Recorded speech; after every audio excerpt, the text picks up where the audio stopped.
51-годишен жител на селце Кеч вчера пријавил дека на почетокот од овој месец му било опожарено бачилото лоцирано во местноста Горни Карабунар под Титоврв.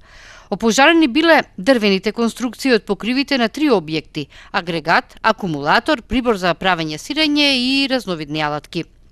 Вкупната штета, според сопственикот, се проценува на околу 300.000 денари.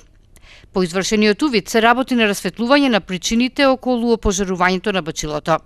Вчера, помеѓу 2 и 7 часот, непознати сторители одзеле патничко возило Голф со гостиварски таблици, кое било паркирано на улицата Браќа Блажевски во Гостивар. Одземањето на возилото го пријавил 44 годишен гостиварец. Според него, во автомобилот се наоѓале клучевите, патна исправа, сообраќајна дозвола, здравствена легитимација и 2 мобилни телефони.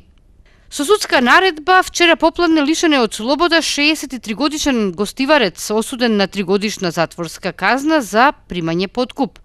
Нешто подоцна тој е предаден на издржување на казната во Казнено-поправната установа Идризова во Скопје.